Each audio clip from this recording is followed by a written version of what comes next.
దేవుని ఆరాధించినప్పుడు మన హృదయమంతా సమాధానంతో నింపబడింది. మన హృదయమంతా సంతోషంతో నింపబడింది. మన హృదయమంతా ఆనందంతో నింపబడింది.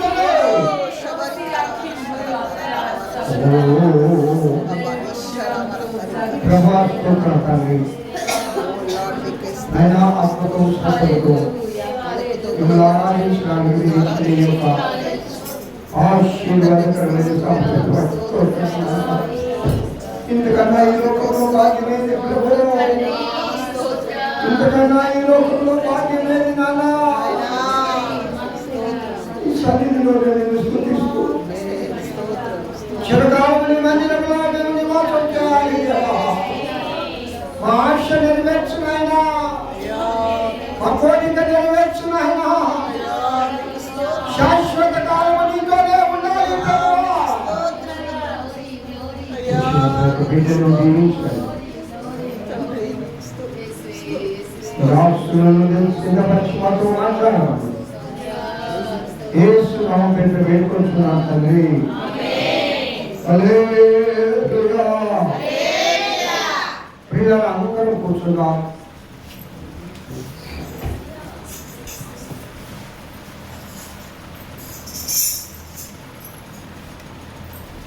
అక్కడ కూర్చి ఇక్కడ ఎక్కించుకుంటావా? నిలబడి కదా. Very good. మన మధ్యలో సూర్యనాథ్ గారు ఉన్నారు. దేవుడు ఆశ్చర్యకరమైన రీతిగా కాలంలో స్వస్థపరిచారు. మనమంతా చూసాం, ప్రార్థించాం. దేవుడు చేసిన గొప్ప కార్యాలట. ప్రతి ఆలయం తిరిగి నేను సాక్ష్యం చెప్పాలన్నా దేవుడు నా పట్ల గొప్ప కార్యం చేశాడు కదా. అందరూ వచ్చి నన్ను ఆదరించారు. వారందరికీ నేను కృతజ్ఞతలతో ప్రభువును మహిమపరచాలి అని నాతో చెప్పినప్పుడు అక్కగారు మొట్టమొదటిగా మా సంఘానికి 2 రకాలు నేర్పించారు. తప్పకుండా వస్తానన్నా ఈ వారం మీ సంఘాలలో వచ్చి నా సాక్ష్యం పంచుకుంటాను అని చెప్పారు. అక్కగారు వచ్చారు కాబట్టి అక్కగారికి సమయాన్ని ఇస్తూ ఉన్నాం. అక్కడ సాక్ష్యాలు పంచుకున్నాం. ఇక్కడ నిలబెట్టుకుంటాం.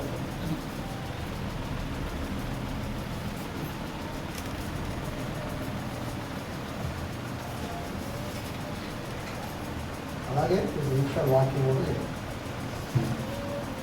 దేవుని పరిశుద్ధ నామానికి స్తోత్రం చెల్లిస్తూ ఉన్నాను. నా స్వరాన్ని ఈరోజే నేను వింటూ ఉన్నాను. నా పాత స్వరం దేవుడు తిరిగి మళ్ళీ నాకు ఇచ్చారు.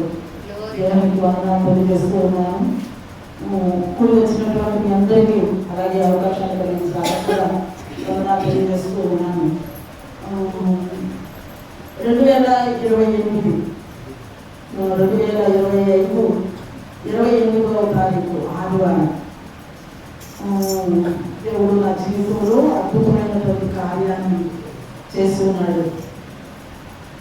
నేను 2011లో పెట్టుకున్నాను. బెడ్రూమ్లో ఫస్ట్ పెట్టుకునేది నేను. అప్పటి నుంచి ఈ 25 అంటే ఈ 15 సంవత్సరాలలో ఏ రోజు కూడా బండి నుంచి నేను పడుకోను. ఒక చిన్న కూడా నాకు తగ్గలేదు. అందరూ అనేవాడు బండి ఏం ఫాస్ట్గా నడుపుతున్నావు, ఎట్లా నడుపుతున్నావు అని. 2011లో ఫస్ట్ బెడ్రూమ్లో నేను బండి తీశాను. ఆ తర్వాత అందరూ కొనుక్కున్నారు. అప్పటి నుంచి నేను ట్రై చేస్తూ ఉన్నాను. ఎప్పుడు నా దేవుడిని నేను ముందు పెట్టుకుంటూ ప్రార్థన చేసుకొని వెళ్తూ ఉంటాను. అలాంటిది 2025 సంవత్సరం డిసెంబర్ 28 పొద్దున్నే ఆరాధనకి వెళ్ళొచ్చాను. మధ్యాహ్నం 3 గంటలకి క్రిస్మస్ టైం కదా, నా సంఘస్థులు పిలుస్తున్నారు కదా, మన సంఘానికి వెళ్దామని. మధ్యాహ్నం ఇంట్లోనే అందరూ ఉన్నారు పండగకు వచ్చి. కానీ ఎక్కడి దాకా వచ్చానో నాకు తెలియదు, ఎలా పడిపోయానో తెలియదు. కానీ 28వ తారీఖు 3:30కి నేను చనిపోయాను అనే వార్త కూడా వచ్చేసింది. నేను తర్వాత మీకు షెపర్డ్ మినిస్ట్రీలో నేను కూడా ఉన్నాను.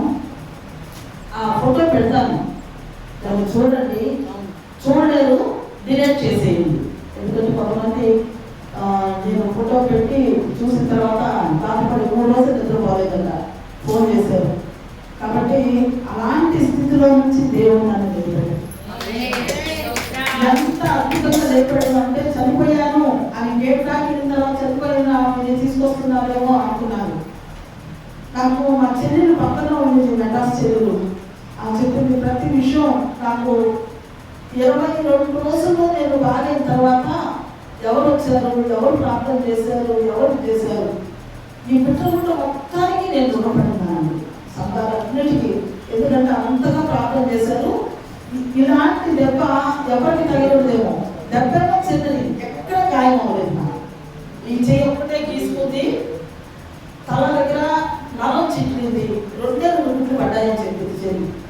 2 గుడ్లలో నాకు ప్రాణాపాయం నుంచి దేవుడు నన్ను రక్షించాడు. హాస్పిటల్కి తీసుకెళ్ళిన తర్వాత కనుకలో డాక్టర్, నేను 3 రోజులు అన్కాన్సెప్షన్లోనే ఉన్నాను, స్మార్పులో లేను, చనిపోయిందేమో ఎట్లా అని చెప్పినప్పుడు నా వేళ్ళు ఇట్లా ఒకసారి హాస్పిటల్కి వెళ్ళిన తర్వాత కనిపించిన తర్వాత వాళ్ళు బ్రతికింది అని చెప్పారన్నారు. డాక్టర్ అద్భుతమైనటువంటి వెంటనే నేను చేస్తాను, నువ్వేం పర్వాలేదు థామస్ ఉండు అని మా తమ్ముడితో చెప్పి నాకు ట్రీట్మెంట్ ఇచ్చారు.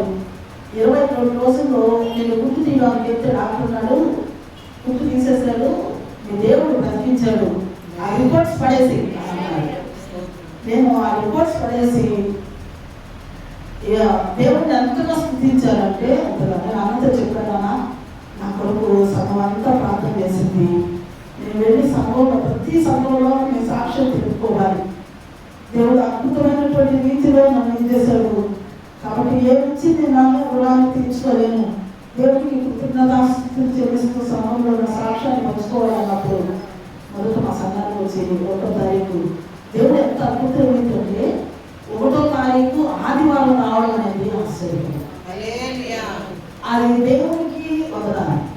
అంత మాత్రమే కాదు, నేను నాకున్నటువంటి సత్యం ఏంటంటే, నేను పెద్దకొస్తులో పెరిగాను కాబట్టి మందులు వాడను.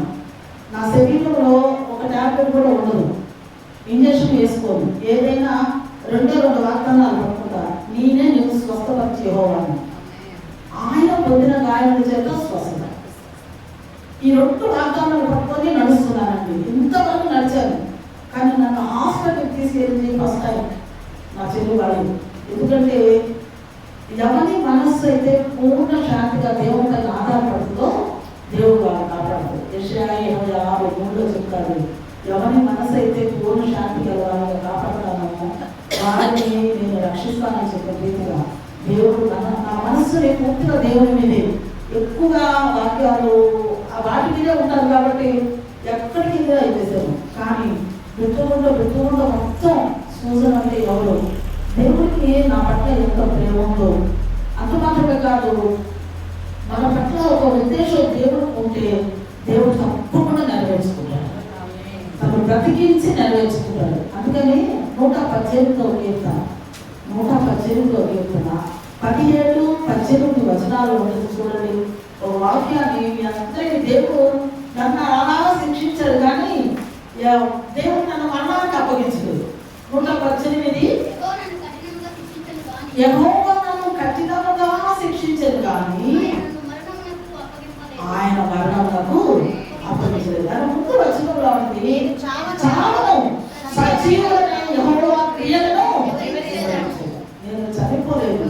యెహోవా క్రియలను వివరించడానికి, యెహోవా సేవ చేయడానికి, ఆయన నశించిపోతున్నటువంటి ఆత్మలను రక్షించడానికి దేవుడు నన్ను బ్రతికించాడు.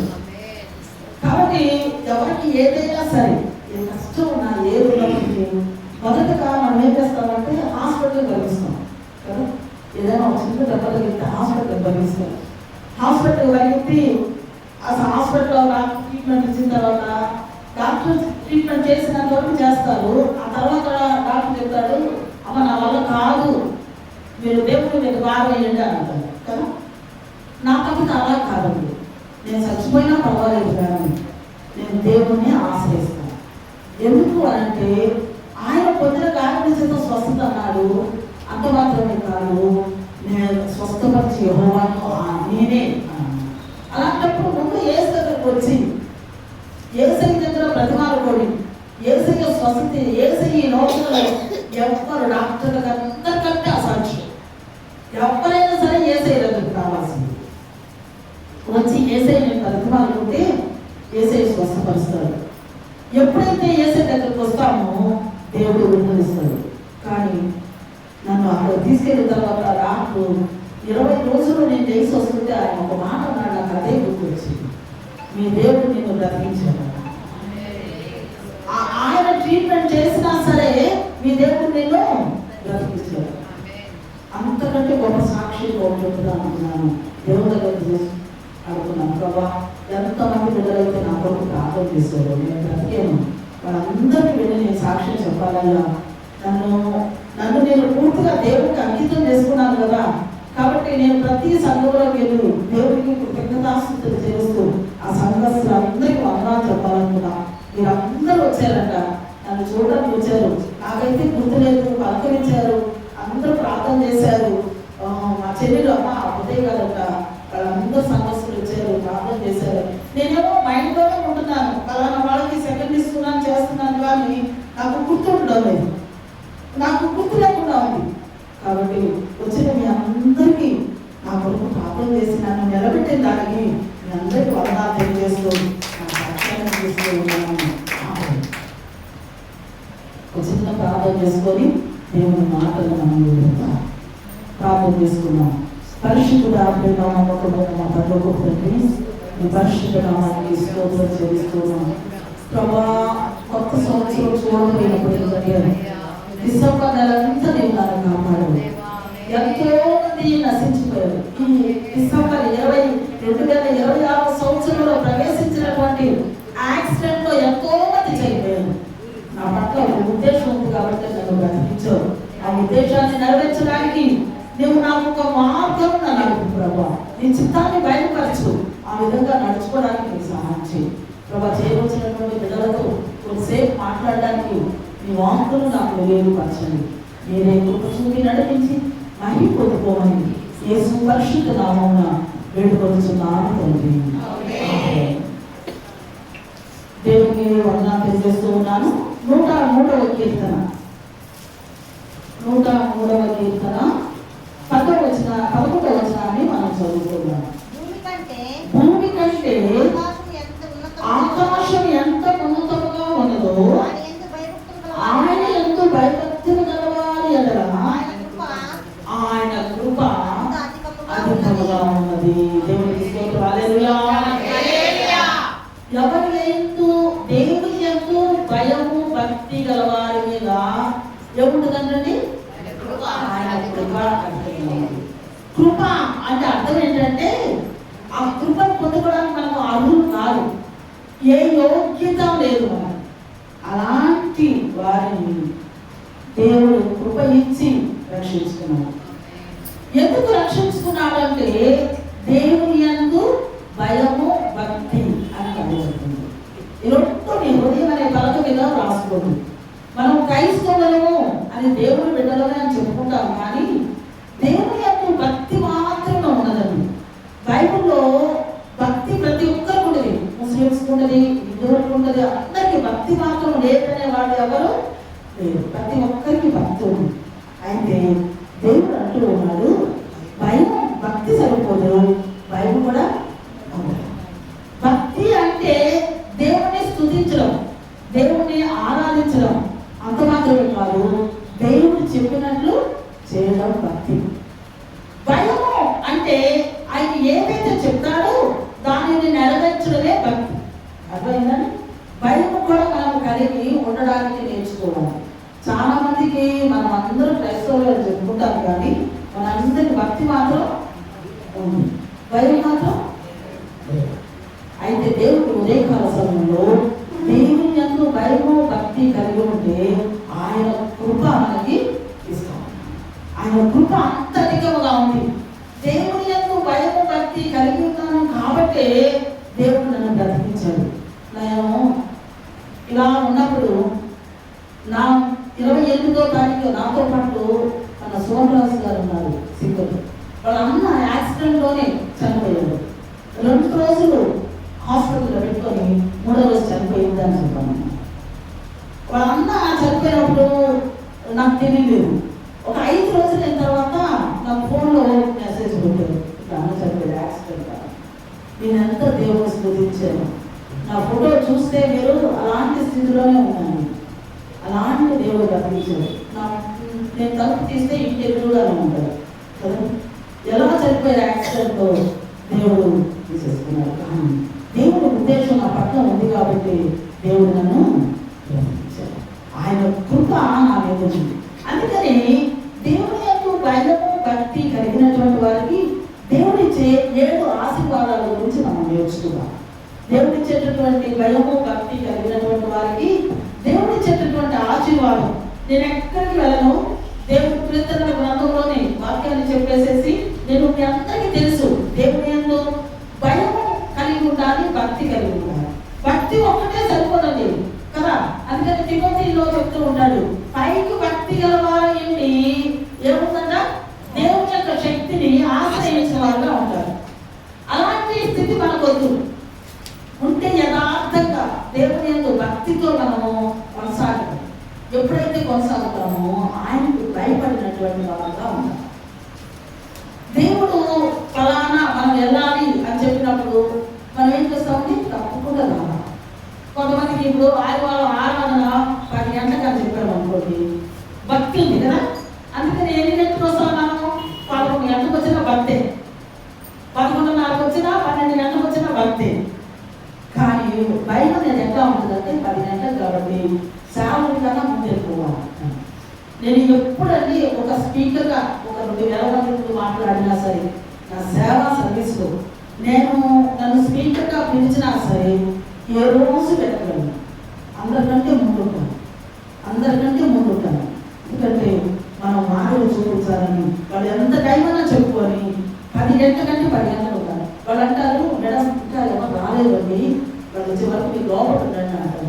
వద్దులేండి, ఆ పాటలు కూడా వింటాను, నేను అక్కడే ఉంటాను, మీరు పిలిచినప్పుడు అక్కడ నుంచి వస్తాను అని చెప్తాను. ఎందుకంటే మనం మాదిరి చూపిస్తేనే మనల్ని అందరూ మాదిరి చూపిస్తారు. ఇప్పుడు నేను అలా వెళ్ళి కూర్చున్నందువల్ల స్పీకర్గా వాళ్ళందరికీ 11 గంటలకు 12 గంటలకు వచ్చిన వాళ్ళు కూడా ఏమైపోతుంది, మనకన్నా స్పీకర్ 10 గంటలకు వచ్చేసింది, మనమే ఇంత ఆలస్యం వెళ్ళామే కాబట్టి ఎక్కువ మీద నుంచి మనం ఎలా రావాలి, 10 గంటలకల్లా దేవుని సంఘానికి వెళ్ళాలి. అన్నిటికీ ముందు వెళ్ళిపోతాం కానీ దేవుని యొక్క సంఘానికి మాత్రం ఆలస్యంగా వస్తాం. అలాంటి స్థితి ఎప్పుడు ఉండకూడదు. దేవుడికి మొదట ప్రాధాన్యత ఇవ్వండి. నన్ను బ్రతికించిన దేవుడు మిమ్మల్ని కూడా బ్రతికిస్తాడు. మొదట దేవుడికి స్నానం ఇస్తే దేవుడు మంచి ఆరోగ్యం ఇస్తాడు. నా జీవితంలో నాకు షుగర్ లేదు, బీపీ లేదు. నేను హాస్పిటల్లో పడిపోయినప్పుడు డాక్టర్ అన్నాడు, నిన్ను కాపాడింది నీ బీపీ షుగర్ అయినమ్మా. నాకు ఇక దగ్గర కుట్టేసాడు. అప్పుడు కుట్లు మానవేమో అని చెప్పన్నారు. కానీ నేను 2 రోజులకు వెళ్ళి మార్కెట్కి వెళ్ళి చేపలు తెచ్చుకొని చేపలు కూడా చేశాను. అంటే దేవుడు ఎంత శక్తివంతుడో మనం రుజువు చేయాలి, ఊరికే మాటలు చెప్పుకుంటే కాదు. కాబట్టి దేవుని యందు భయము భక్తి కలిగి ఉన్న వారికి దేవుడు ఇచ్చేటటువంటి ఆశీర్వాదం ఏంటంటే, 34వ కీర్తన 6వ వచనాన్ని 7వ వచనాన్ని మనం చదువుతాం. యెహోవా యందు భయభక్తులు గల వారి చుట్టూ ఆయన దూత కావలి ఉండి రక్షించును. యెహోవా యందు భయము భక్తి అని రాయలా. బైబిల్ అంతటిలో రాయబడిన మాట ఎక్కడ భక్తి అని రాయదు, ఎక్కడ భయము అని రాయదు. భయము భక్తి. ఎందుకంటే మనం అందరూ భక్తి కలవాలని దేవుడికే తెలుసు, నామకార్థమైన భక్తి జరుపుతున్నామని తెలుసు. కానీ భయం అనేది మన జీవితాలలో ఎవరికి భయపడాలి అని అంటే, మన ఆత్మను చంపలేక ఉండడానికి, మన ఆత్మ నశించిపోతుంటే ఆ నరకంలోకి వెళ్ళిపోతుంది అన్న భయముతో మనం ఏం చేయాలంటే, మన ఆత్మను రక్షించే దేవునికి భయపడాలి. అంతేగాని మనుషులందరికీ ఎవరు కూడా భయపడతారు. అందుకని ఆయన దూత కావలి ఉండి రక్షిస్తున్నారు. దేవుని యందు భయము భక్తి కలిగి ఉంటే ఎప్పుడు కూడా ఎక్కడికి వెళ్ళినా ఆయన దూత ఏం చేస్తుంది, కావలి ఉండి రక్షిస్తుంది.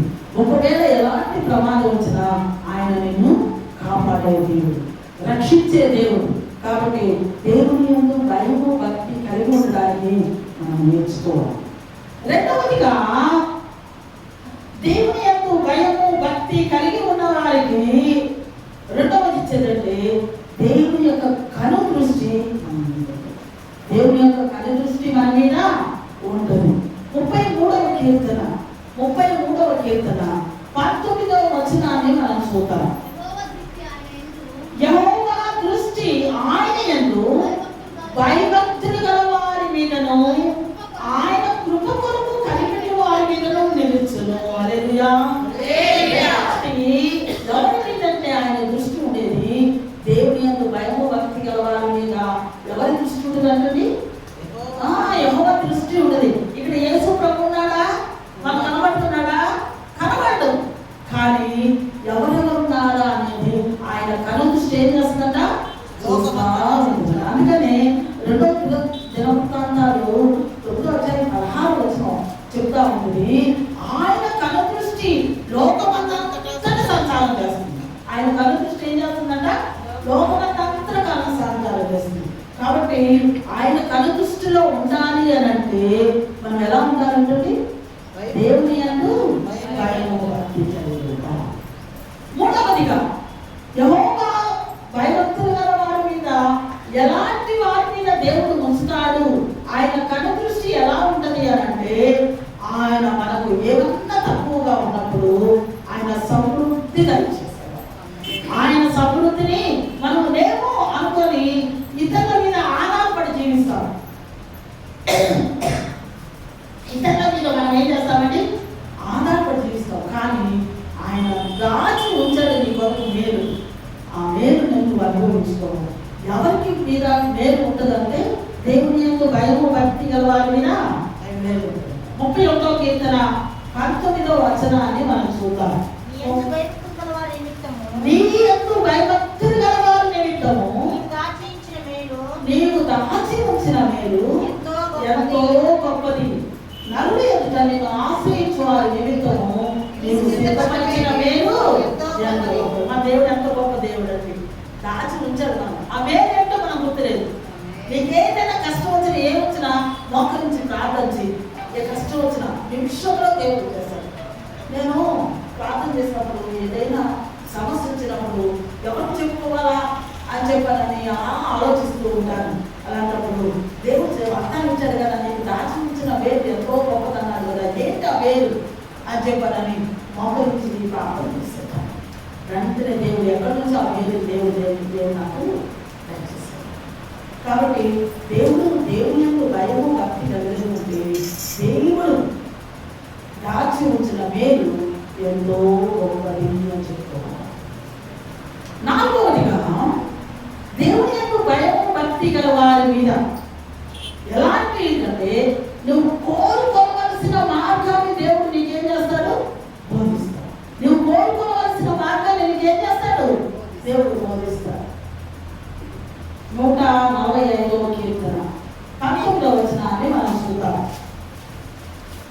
నువ్వు ఏ మార్గం అయితే కోసం లోకపరమైన కోరికలు దేవుడు తీర్చనండి. లోకపరమైనటువంటి కోరికలు నువ్వు కోరుకుంటే దేవుడు తీర్చడు.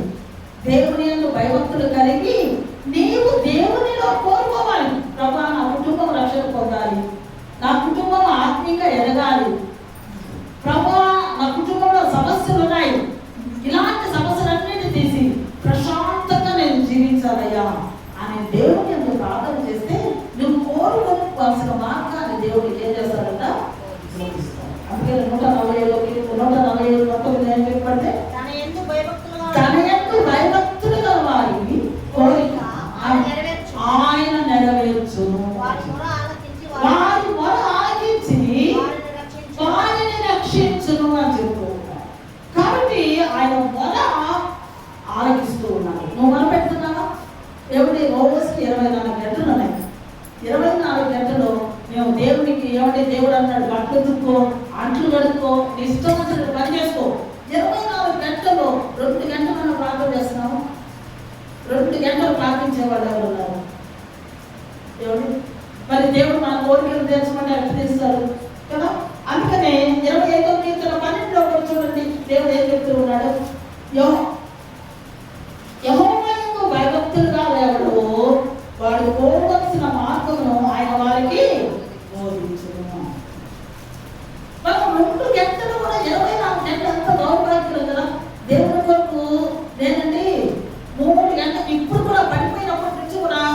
మమ్మీ చెప్తాను, మమ్మీ నిద్రపోతున్నాను, బాగానే పడుకుంటున్నాను, కరెక్ట్గా 3:30 మెరుపు వచ్చేస్తుంది, 3:30 నుంచి నిద్ర రావట్లేదు, ఇప్పుడు కూడా నిద్ర రావట్లేదు అని చెప్పదు.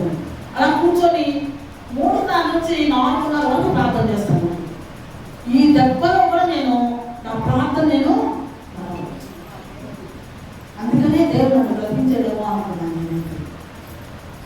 మనము 24 గంటల్లో ప్రార్థన చూడండి. దేవుడు అన్న నీ పనికి వెంటనే చేసుకో. నేను 20 గంటలు 22 గంటలు వాడుకుంటున్నాను. 2 గంటలు ఇవ్వలేదు దేవుడికి, మనంత దౌర్భాగ్యం కదా. అలా చేయకూడదు. ఈ ఫిబ్రవరి 1వ తారీఖున దేవుడికి ఇవ్వవలసినటువంటి దశోపవారం ప్రార్థనలో కూడా ఇచ్చి చూడు. దేవుడు అన్నాడు కదా, నువ్వు దశభాగాన్ని ఇచ్చి శోధించాలన్నాడు. నువ్వు ప్రార్థనలో కూడా ఇచ్చి చూడు. దేవుడు ఆటోమేటిక్గా నీ ముందు వచ్చినది. నన్ను బ్రతికించినటువంటి దేవుడు నీ ముందు.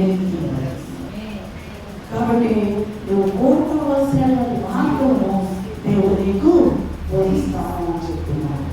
అంత మాత్రమే కాదు, దేవుడు 5వదిగా చెప్తూ ఉన్నాడు, ఆయన నీకేమి కొదువై ఉండదు, నీకేమి కూడా కొదువై ఉండదు. 34వ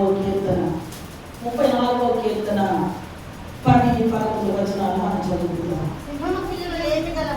సింహపు పిల్లలు లేమి గలవై ఆకలిగొనును, యెహోవాను ఆశ్రయించు వారికి ఏ కొదువు అయి ఉండదు. పిల్లలారా, మీరు వచ్చిన మాట వినండి. దేవుని మాట వినండి. ఆయన చెప్పినట్టు వినండి. ఒకవేళ దేవుడి నుంచి డైరెక్ట్ చెప్పడు. మనకు నియమించిన సేవకులు మనల్ని నడిపిస్తారు. మనల్ని నియమించిన దైవ సేవకులు నడిపిస్తారు. వాళ్ళు చెప్తారు, ఫలానా పని చేయి, ఫలానా ఇచ్చేయి అని చెప్తారు. నా దగ్గరే మామూలే కదా అనుకున్నాం.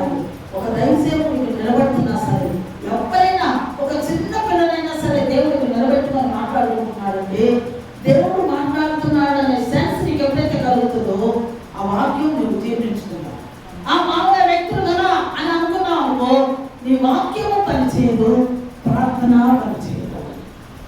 అప్పుడు ఏం చెప్తూ ఉన్నాడు, యెహోవా యందు భయభక్తులు మీకు నేర్పెదను, బ్రతుకగోరులో ఎప్పడను అంటే సింహపు పిల్లలు ఆకలిగానే ఉంటాయి. కానీ నేనేం చేస్తాను, నేను ఎప్పుడు ఏ కొదువ లేకుండా చేస్తాను. ఒకవేళ ఏదైనా కొదువ ఉందా, తినడానికి ఏదైనా సమస్య ఉందా, ఏదైనా కష్టం ఉందా, దేవుడికి ఎలా కావాలంటున్నాడు, దేవుని యందు భయము భక్తితో వస్తే దేవుడు నీకు ఎంతో నేర్పిస్తాడు. కాబట్టి దేవుని బిడ్డలమైనటువంటి మనము ఆయన యందు మనం కనిపెట్టుకొని మనం ప్రార్థన చేసామనుకోండి, దేవుడు తప్పకుండా మన కార్యాలన్నింటిలో, మన స్థితులన్నింటిలో కూడా దేవుడు ఏం చేస్తాడంట, ప్రతి ఒక్కటి కూడా దేవుని యందు మనం భయభక్తులు కలిగిస్తే అది పవిత్రమైనది అవుతుంది. దేవుని యందు భయం ఏంటంటే పవిత్రమైనది, అది నిత్యము నిలిచింది, అది నిత్యము నిలుస్తుంది. కాబట్టి దేవుని బిడ్డలమైనటువంటి మనం దేవుని దగ్గరకు వచ్చి, ప్రభా మీ ఎంతో భయభక్తులుగా వారిగా జీవించడానికి నాకు నేర్పండి. ఒకవేళ మనం ప్రార్థన చేసుకుంటున్నాం అనుకోండి, ఏదైనా తప్పు చేసినా వెంటనే దేవుడు ఏం చేస్తాడు, సరి చేస్తాడు. మనం ఏం చేస్తాడు, సరి చేస్తాడు. కాబట్టి దేవుని బిడ్డలమైనటువంటి మనము ఆయన ఎంతో భయభక్తులుగా కలిగినటువంటి ఆ స్థితిలో మనం ఉంటే దేవుడు తప్పకుండా మనల్ని, మన కుటుంబాలను ఏం చేస్తాడంట, కాపాడతాడు. అంత మాత్రమే కాదు, 17వ వచనం 103:17 చెప్తూ ఉన్నాడు, నా నిబంధనను కైకొనచ్చు, నా కట్టడలను అనుసరించి నడుచుకుని వారి మీద ఆయన కృప యుగయుగములు నిలుచును, ఆయన నీతి వారి పిల్లల తరములు నిలుచును. ఎంత స్తోత్రం! మనం అనుభవించడమే కాదు, మన పిల్లల తరాలు కూడా అనుభవిస్తాం.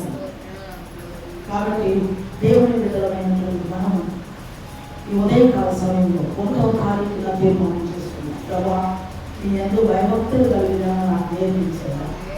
నేను ప్రార్థన చేయడానికి 24 గంటలు ఇంటికి వెళ్ళిన తర్వాత కూడా ఆలోచించుకొని చూడండి, నేను ఎందుకు ఇంత కష్టంలో ఉన్నాను, ఎందుకు ఇంత సమస్యలో ఉన్నాను, ఇంత అనారోగ్యం ఎందుకు ఉన్నాను అని ప్రార్థన చేసుకోండి.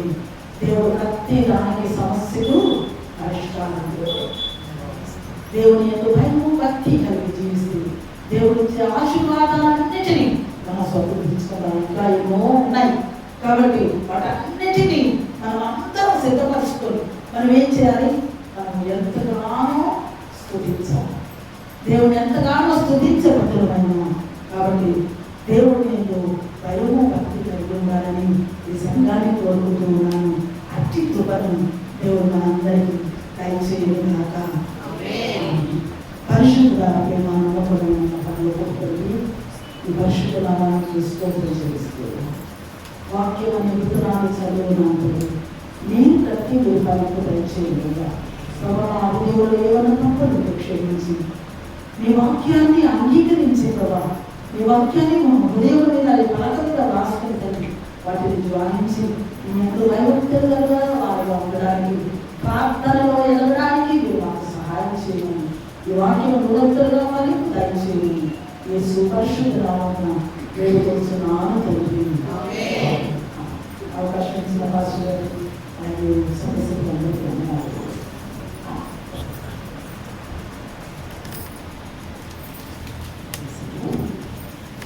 ఇంకా ఆఫ్ చేసేనా?